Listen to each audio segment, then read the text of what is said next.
Welcome to Spotlight Chat, a conversation with leaders.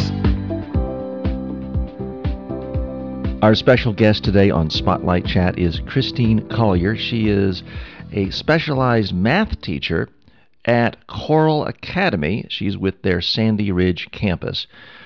What is a specialized math teacher? I basically individualize what the students need when it comes to math, because I have anywhere from 6th graders all the way to 12th graders. So some of them are focusing on graduation and being able to pass those fabulous tests that we love so much, and they really have their own goals. And our 6th graders are just still trying to see what they're interested in and what they're going to be, focusing on in the future. And they think they don't even like math.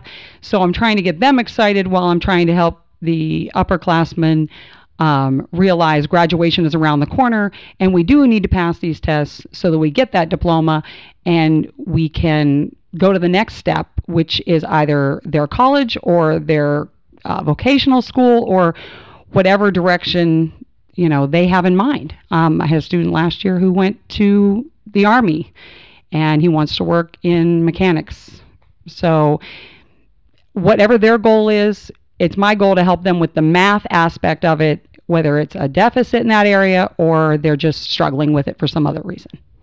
How do you get a student to get excited about math and to think they can be really good at it if they come into it with the mindset of, oh, I'm not good at math? Because unfortunately, a lot of parents will say, well, I was never good at math, so okay, you got a D. I don't use math that much in real life. I mean, people don't tell their kids, well, I wasn't good at walking, so you don't need to know how to walk. But somehow it is acceptable to sort of say, oh, it's just not something you're good at. How do you deal with a basic attitudinal problem before someone even steps into the classroom? Well, the first thing is you have to actually love what you're talking about. So for whatever reason, I have always loved math. I find it fascinating. I enjoy numbers. I recognize them. I remember them. So they immediately can kind of... You don't have to say that like it's embarrassing, do you? It actually used to be. There was very few math students that were women in all the classes that I took in college. We were like 2 of us to 10 guys. So it was a little strange. It was like, what's the girl doing in the room? And I just always had a head for numbers. But I found that students that struggled in an area or didn't have an excitement for it really enjoyed the fact that I enjoyed it. So then it became, well, can you show me how to do this? And they would say to me, well, the teacher didn't make sense to me. And I said, well, I have a knack for making something complicated simple. And they said, you do. And I enjoyed that. I enjoyed being able to help them recognize that it's not as complicated as sometimes people make it seem.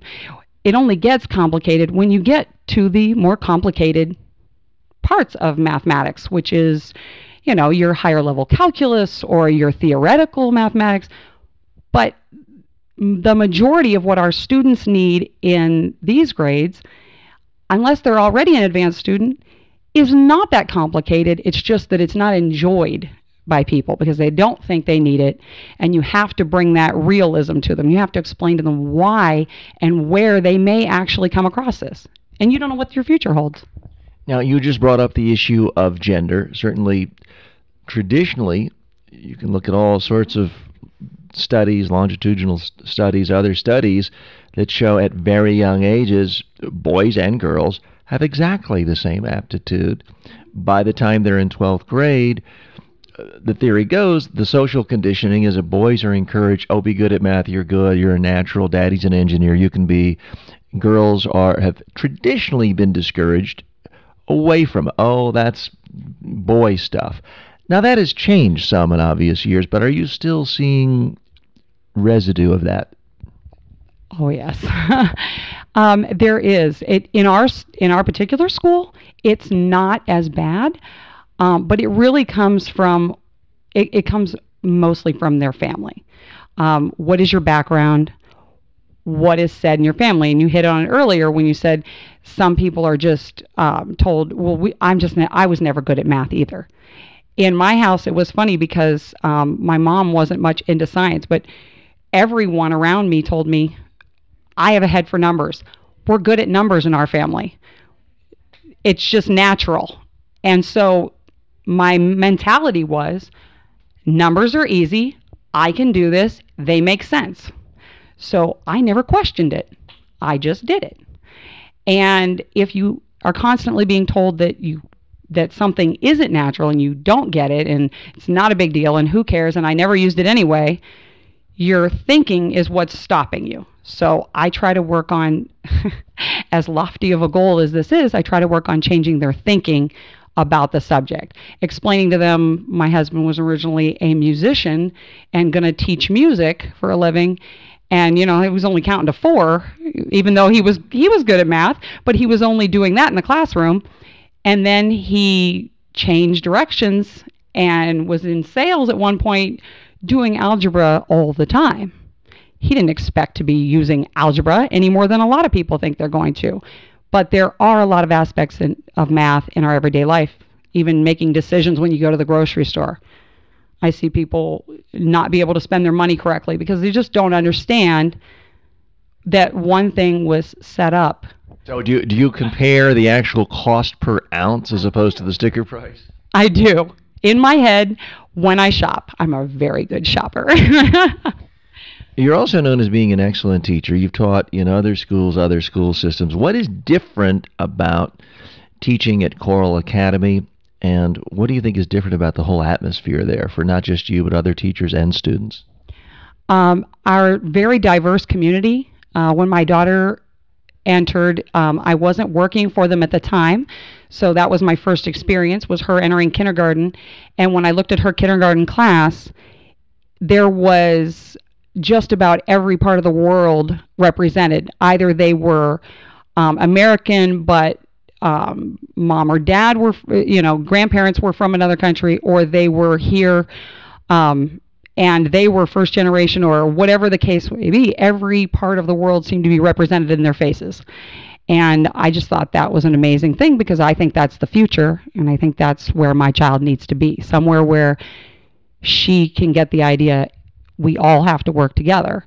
So I thought that was an amazing thing. I think our families are very motivated educationally. And what else is different? I mean, do you have any success stories of students who came to you and perhaps had not done well in math at previous schools and had a breakthrough with you?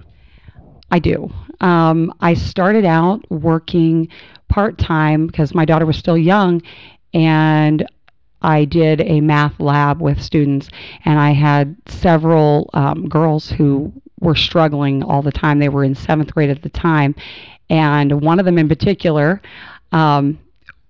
has come into my room within the last year, the end of last year and this year, high-fiving me because she got a C or better on a test, when in the past she was failing those same math tests. And now, with very little accommodation of any kind, she's passing or getting a B, or, and when their face lights up like, I really can do this, it's a very big deal. So from a failure to a B, that's a pretty significant jump. What did you do to really make that transition?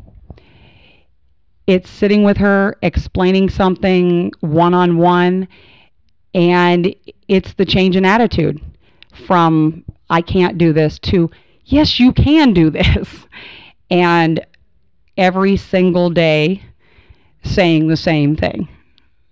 So repetition may be old-fashioned, but it's still a very, very useful tool.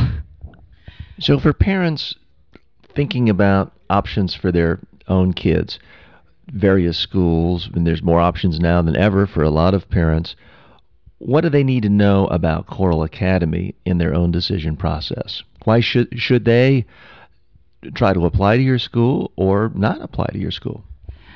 I think we have some very involved teachers. I think we have a community that really wants students to be successful, And I have seen teachers, not just myself, go way above and beyond, hours of extra tutoring, long hours on competitions and going out of town with students, and just spending that extra time that it takes to motivate kids. And so for me, I was sold.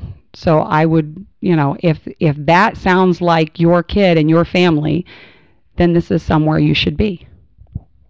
The school is Coral Academy. You're based in Nevada. You're the Sandy Ridge campus.